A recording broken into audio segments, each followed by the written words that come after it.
You are listening to the Toxic Mold Podcast with Steve Worsley, the toxic mold expert and your number one source for mold consulting and mitigation in the USA. Let's dive into a brand new episode. Before we get started on this episode, here's a not so short disclaimer. While all attempts have been made to verify the content provided in this podcast, neither the podcaster or the producers assume any responsibility for errors, omissions, or alternative interpretations of the issues discussed here. All information stated in this podcast is the opinion of Steve Worsley.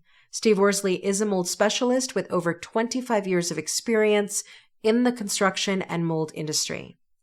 The Toxic Mold Podcast is for information sharing purposes only. The views expressed are those of the podcaster and his alone.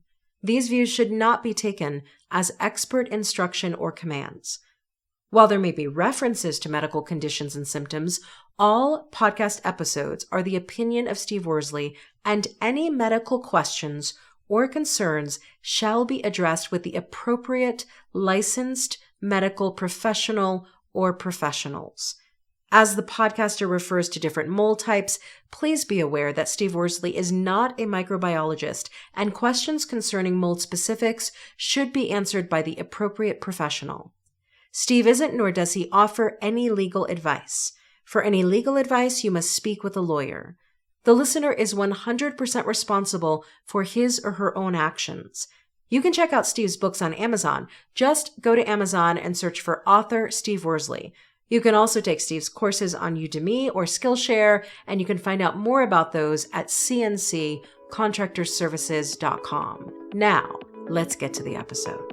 Hello. You're listening to the Toxic Mold Podcast with myself, Steve Worsley. Today is episode 192. Hope all of you are doing well. It's wintertime here in the United States, so it's still quite chilly out, but I hope all of you are enjoying the winter months and getting out and doing some things like skiing, tubing, all the fun stuff, ice fishing, something that I love to do. But anyhow, today's episode is avoiding toxic mold when purchasing a home. It's something that, a lot of people think when you're buying a home, you go to your realtor, you just trust that the realtor is going to walk you through the proper steps, and then you move in and 6 months later you find a mold concern and you're like, wow, did the home inspector miss something? Did I let my realtor take care of all the inspections and they didn't hire a mold inspector? Like, what went wrong? And, a lot of times at the end of the day, it's not your realtor's fault. It's not the home inspector's fault, unless there was something major that they literally saw in front of their eyes and just didn't report. It wasn't something that was done wrong by the realtor or the inspector. It was just the fact that you didn't have a mold inspection done. And at the end of the day, that's all up to you. When you actually put an offer in on a home, it's contingent, and it's contingent on appraisals and inspections. And you have a time frame. Typically, it's about 2 to 3 weeks. Could be longer, however it's written. But anyhow, you have that time frame, and it's your obligation for you as the buyer to get the inspections done that you want. You can't just assume that your realtor is going to take care of that for you. And I'm not saying that they won't. It's just that they shouldn't. You're the one purchasing the home. And so your due diligence is to do all the inspections you want done. And even if you do a home inspection, don't just think that, well, I had the home inspection done, that's going to cover everything.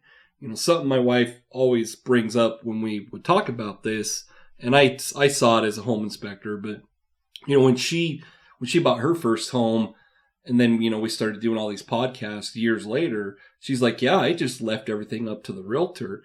And I do, I don't see it on the mold inspector side. I'm totally out of home inspections, so I don't typically deal with realtors in a purchasing process.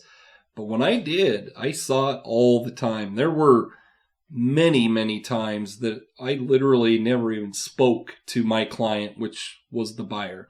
And, in my opinion, I would really look at it and be like, well, why didn't my buyer want to be there for the inspection, or at least be there at the end? Why didn't they call me? Like it kind of baffled me how somebody would spend that kind of money, largest investment you're probably ever going to make is your home, how you would overlook, or not really even overlook, you would not make it a priority to be involved. So I saw it all the time. And, that's kind of something that a lot of people do, but it doesn't make it right.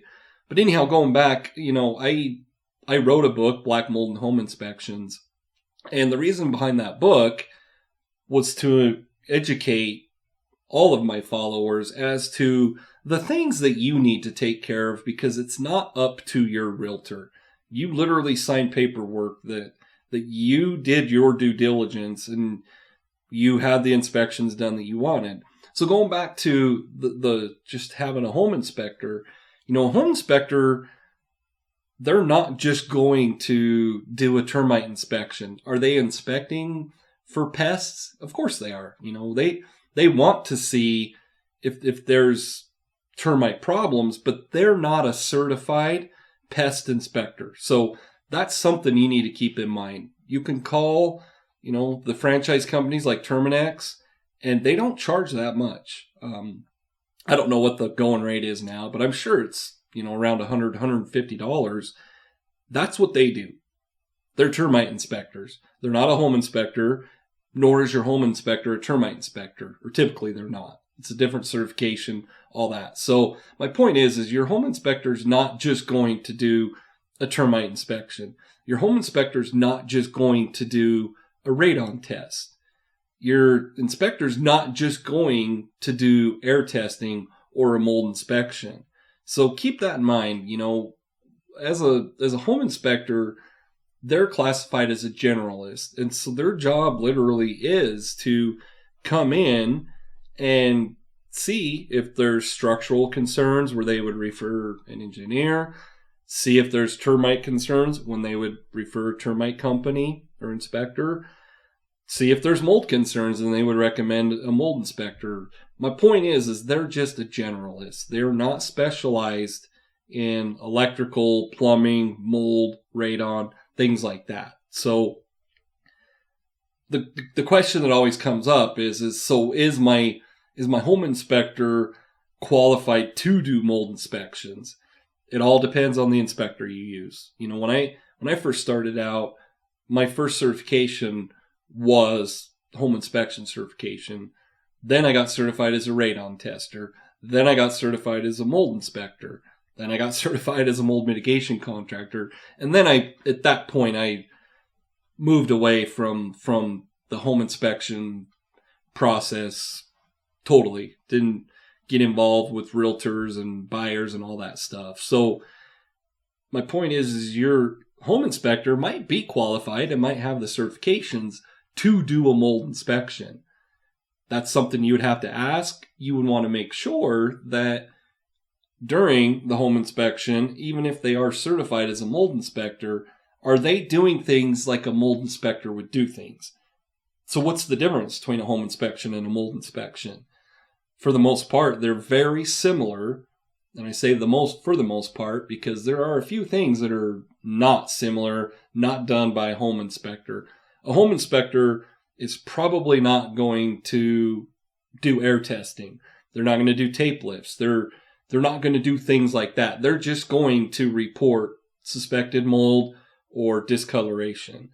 So as far as a home inspection, the things that a mold inspector wouldn't do that a home inspector does is test things like your electrical outlets. They don't care. They're not dealing with electrical issues unless it's something like a sump pump. They're paying attention to mold. The mold inspector is not going to tell you that there's a missing handrail going up the stairwell. They're not going to say there's a missing guardrail. Like a mold inspector, that's not what they're going to report on. Not that they can't, but that's not their scope of work.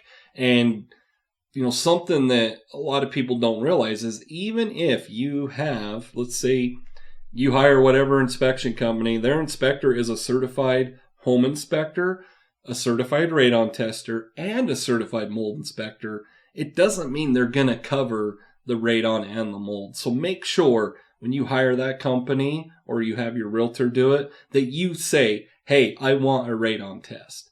I want air testing done for mold. Because just because they're certified doesn't mean that's included. And, to go back to answer the question, is your home inspector qualified to do mold inspections? Some are and some aren't.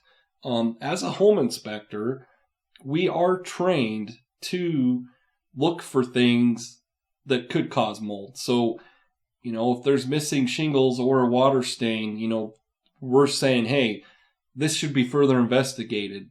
But on the other hand, they are not mold inspectors. So just make sure that you're getting the proper person in there.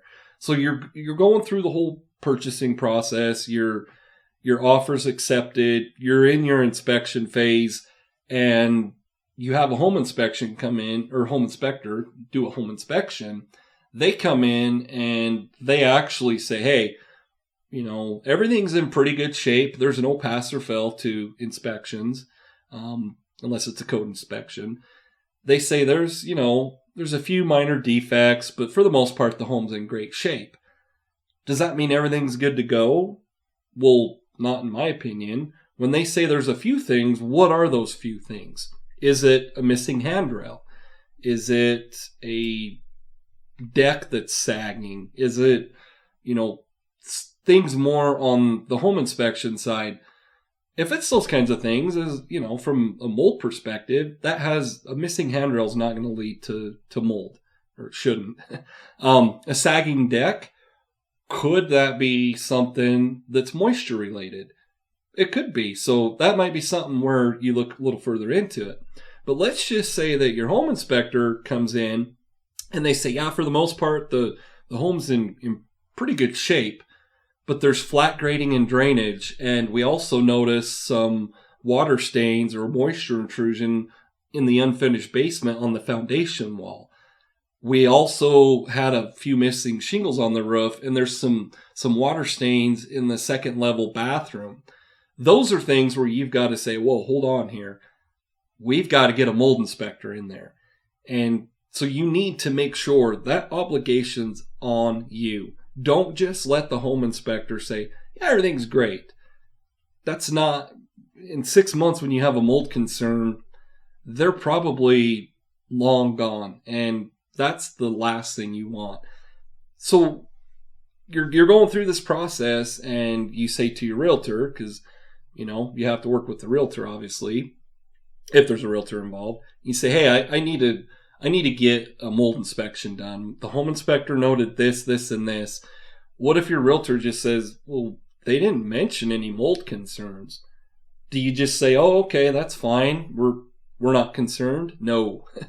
Make sure if you believe there's moisture-related concerns, structural concerns, mold concerns, that you get a mold specialist in there. And let's just say your realtor says, actually, you know what? Our deadline's in 2 days. You're not going to be able to get a mold inspector in. Do you just wash your hands clean of it and say that's okay? Absolutely not.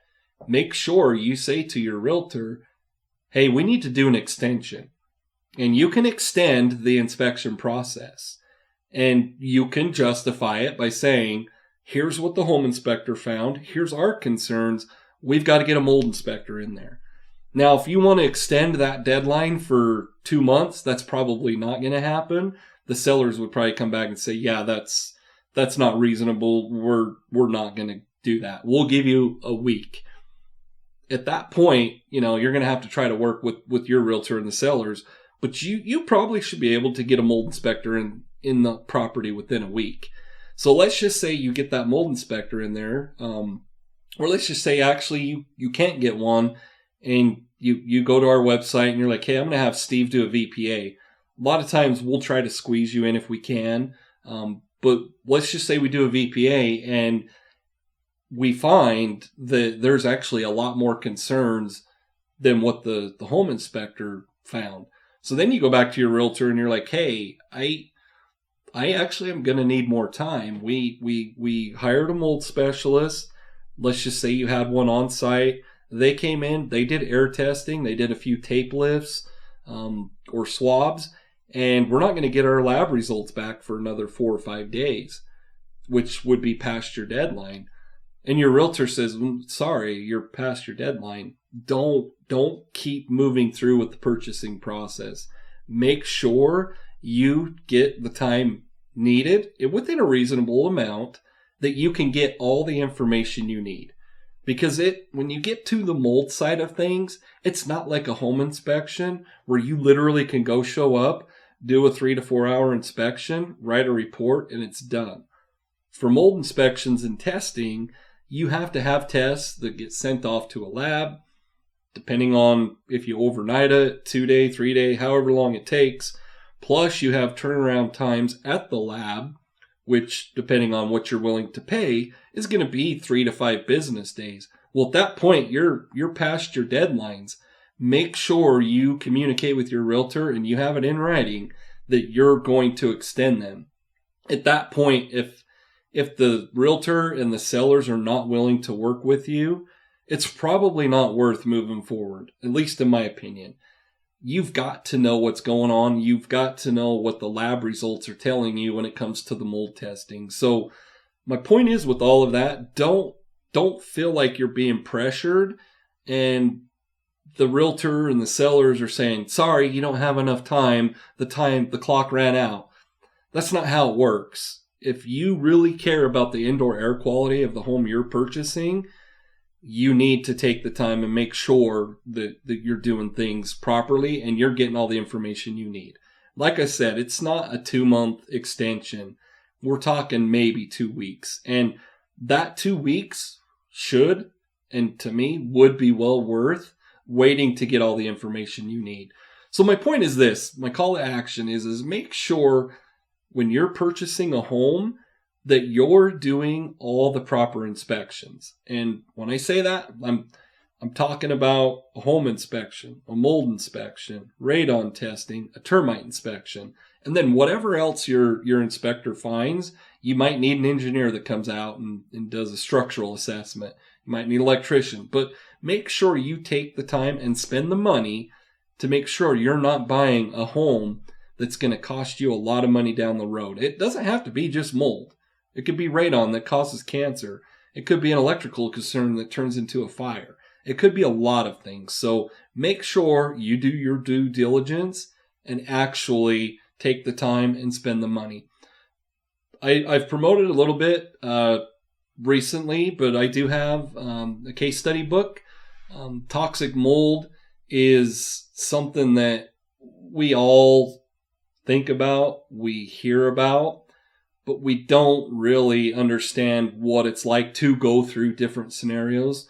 So for this book, I go through several, I think 7 or so different scenarios that are very unique. And the purpose of that is to show you and explain to you different scenarios, how they can happen, what happens, when it comes to the discovery side of it, what happens to the mitigation side of that. That book is available on Amazon. It's not on Audible quite yet, but it's in paperback, hardback, and ebook. So go to Amazon. You can search Steve Worsley, and it'll pull up my author profile, and you'll see all 5 of my books in there. But once again, go to Amazon and purchase that book. Thanks for listening, and have a great day. Thank you for listening to this episode. Make sure you go to our website at cnccontractorservices.com and sign up for the mold investigation checklist. Again, go to cnccontractorservices.com and get your free mold investigation checklist today. You can also, on cnccontractorservices.com, find out more about Steve's courses and books and consultations. Once again, go to cnccontractorservices.com.